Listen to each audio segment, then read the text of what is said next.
artikel yang saya berikan ini tentang sembuh dari gastritis. Teman-teman yang melihat artikel ini, nonton artikel ini, silahkan jangan lupa like dan subscribe ya.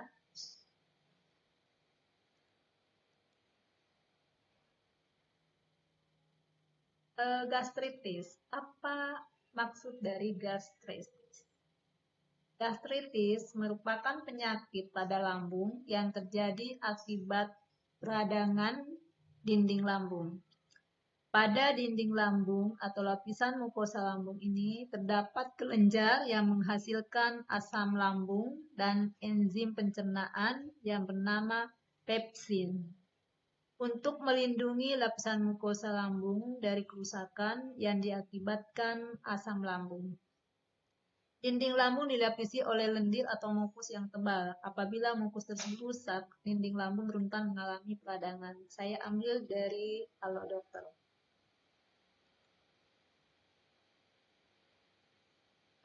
Sedikit riwayat ya tentang riwayat tentang saya kena penyakit ini. Yang pertama kali yang saya ingat adalah dan yang paling kenangan yang paling saya ingat yaitu serangan debar jantung. Bermula pada bulan April 2018 ketika rapat persiapan seminar internasional The Second AMT 2018 yang akan diadakan oleh universitas kami.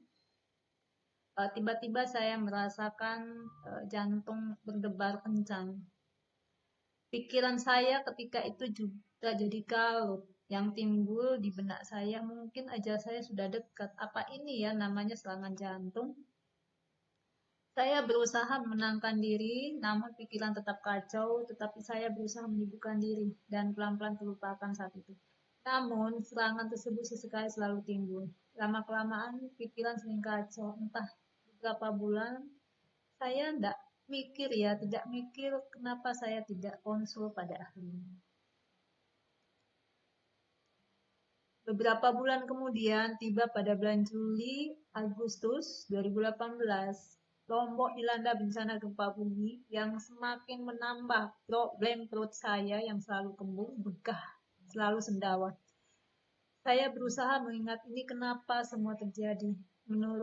Merunut pikiran saya, ya selama beberapa bulan terakhir memang makan saya tidak teratur. Karena lamanya penyakit ini dipendam, akhirnya sampai pada tahap sering dilanda kecemasan. Allahu Akbar, pikiran saya mungkin kurang dekat dengan Sang Kholik. Kenapa pikiran ini saya tidak pasrahkan pada yang menggenggam nyawa ini? Selalu kepikiran, padahal semua sudah ditentukan, sudah diatur semua Sang Kholik. Karena rasa-rasanya penyakit ini tidak kunjung sembuh, akhirnya aku coba konsultasi ke dokter. Dokter pertama yang saya kunjungi adalah dokter jantung yang terkenal di Mataram. Alhamdulillah hasil pemeriksaan normal. Namun namanya si cemas ini belum juga kunjung pergi. Akhirnya dokter kedua yang saya tuju penyakit dalam. Kata dokter ini namanya GERD. Agak lega rasanya karena bukan penyakit jantung. Saya diberi obat GERD. Namun tidak juga kunjung sembuh. Biasanya yang saya rasakan jika minum obat saat sakit cepat memberi reaksi untuk menyembuhkan. Namun obat yang saya minum tidak juga pengaruh pada penyakit saya. Mulai bingung dan was-was karena ada rasa takut minum obat, bisa efek ke ginjal. Apalagi jika dengar kabar yang gak enak, aduh asam lambung terpicu. Akhirnya saya menutup semua grup WA yang saya anggap tidak penting. Berusaha tidak mendengar berita-berita buruk untuk mengurangi pengaruh timbulnya asam lambung. Saya juga mencoba mencari ya alternatif, misalnya minum jamu kunyit yang ditawarkan oleh teman saya. Ada madu kulu, kaladepa, bawang dayak, selang walet. Semua sudah saya coba, tetapi belum juga reda. Sendawa, rasa sakit perut, dan kecemasan masih nempel. Ada sedikit yang menghibur saya, suplemen dari Tianxi namanya Citosan. Jika saya minum, lumayan reda dan Citosan ini merupakan suplemen. Selain mengurangi asam lambung, imun juga diperkuat serta dapat menyembuhkan diare karena gangguan pencernaan. Tetapi penyakit ini tetap bercokol, terutama rasa cemas. Pikir saya barangkali lambung saya lecet ya, ada peradangan. Tetapi namanya sakit ya kawan, tidak nyaman. Akhirnya bertanya-tanya kepada teman-teman siapa dokter kira-kira bisa tangani. Ketemulah dokter penyakit dalam yang katanya terkenal. Saya coba ke klinik sang dokter dan konsultasi. Beberapa kali saya konsultasi ke dokter tersebut sekitar 6 kali ya kawan. Dan tiap datang tentu obat yang lumayan harganya, namun tidak juga sembuh-sembuh. Jika minum obat saat itu memang perut rasa agak enakan. Tetapi jika tidak minum, ya Allah, balik deh. Rasa takut minum obat semakin tinggi dan keyakinan terhadap sembuh mulai pesimis. Mencoba kontak saudara saya yang di Bandung dan menanyakan kira-kira ada dokter ahli penyakit dalam yang terkenal untuk penguatan sakit perut. Sering sendawah begah gak?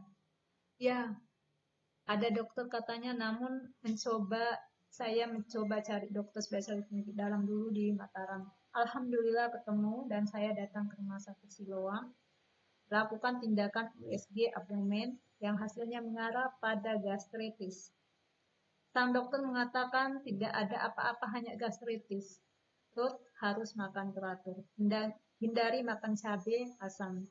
Nah, saya teringat saat kena penyakit ini, ketika makan saya tidak teratur dan sangat sibuk. Pikir saya benar juga ya kata dokternya. Saya katakan saya sering cemas. Sang dokter akan merujuk ke ahli kecemasan ini. Tetapi waktu itu saya agak malas ke psikiater karena sudah pernah konseling sebelumnya. Sang dokter memberi obat dan alhamdulillah ada obat ma yang saya rasakan cocok untuk rasa sakit perut. Akhirnya saya bisa makan yang sebelumnya kadang air minum saja, rasa perih sakit jika masuk ke lambung. 2 kali saya berkunjung ke dokter spesialis gastritis, namun masih kadang kumat. Namun sudah bisa makan yang sebelumnya berat badan saya drastis turun. Beberapa kali di benak saya selalu ingat pesan seorang akhwat yang menganjurkan minum zaitun. Tetapi belum juga terketuk hati saya, padahal sudah 2 tahun saya sakit. Saya juga sering berdoa meminta kepada Sang Pencipta untuk menunjukkan obat buat sakit saya.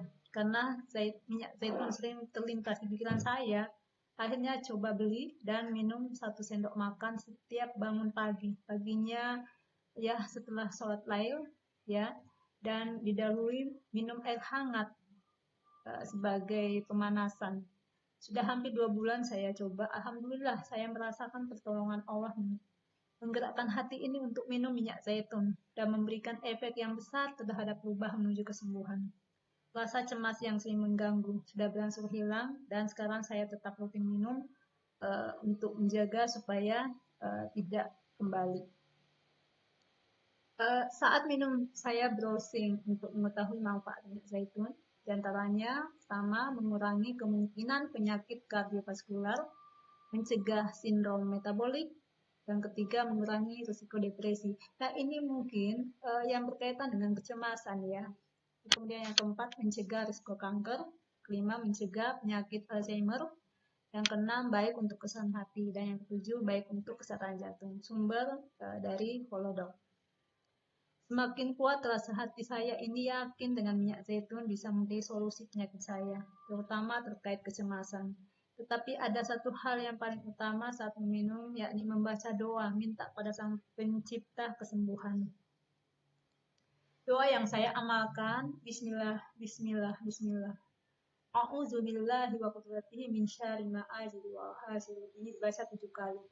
Yang artinya dengan menyebut nama Allah, dengan menyebut nama Allah, dengan menyebut nama Allah, aku berlindung kepada Allah dan kepada kekuasaannya dari kejahatan apa yang aku dapati dan yang aku khawatirkan. Baca 7 kali. Ini hadis riwayat Muslim nomor 2202.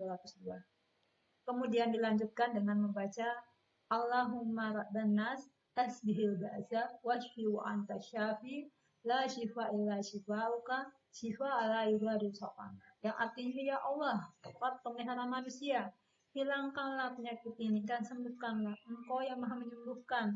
Tak ada kesembuhan kecuali kesembuhan darimu, yaitu kesembuhan yang tak meninggalkan sedikit pun penyakit. Hadis riwayat Al-Bukhari nomor 5743, Syekh Al-Fat 10 step 206 dan Muslim nomor 2191 46 sampai 49 ya.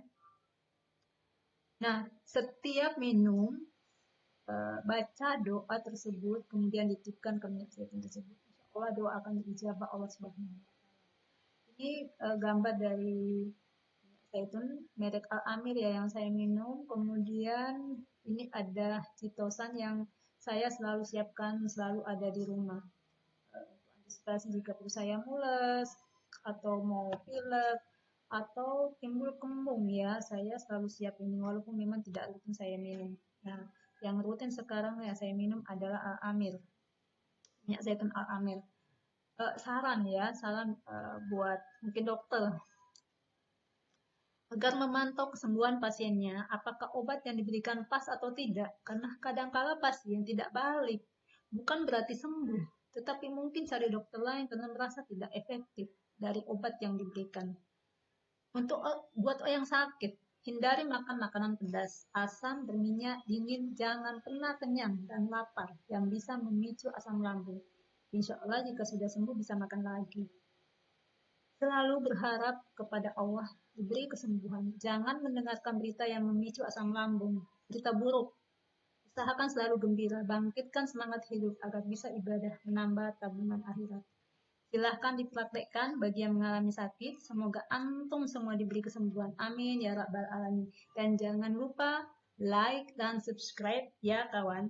Semoga Allah memberikan kesembuhan. Amin ya rabbal alamin.